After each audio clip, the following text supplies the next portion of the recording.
If you are in this field, you have to specialize. As you specialize, you understand more, but you also see that there is more to understand that you don't understand yet. Early on, I noticed that with Volker Burkert, he was something that is sort of rare these days. He was a generalist, and he could interact substantively with theorists, with experimentalists of all stripes. He could, even though he's not a software person, he could, and I am, he could talk to me and provide insight about software, and that's not common. And that was probably the first thing that I took note of and said, hey, this guy is someone, you know, I have to watch what I say around here. I can't fool him in any way. In my view, Volker Burkert is most bright experimentalist I ever working with.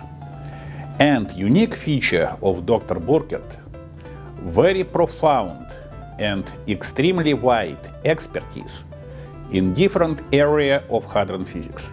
He always knows how to ask right question. Like for example, if you have a question, you have a problem that you need solving, sometimes you don't need an answer, right? Sometimes the answer doesn't exist. You need to figure out the answer, and the shortest path to the right answer is actually the right question. And using his knowledge base and his experience, he always knows what to ask. And when he asks that and you start trying to answer this question, it will basically lead you to the problem solving. Volker, from the very start of this study of excited nucleons, was itself very excited about the whole program. And this excitation was also distributed among his collaborators.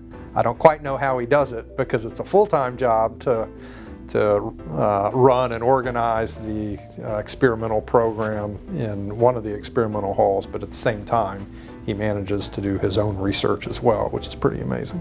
It's a fascination that just curiosity about nature, and I mean nature is plentiful. Give you curiosity, right? I mean, so much is not understood, and so much can be understood.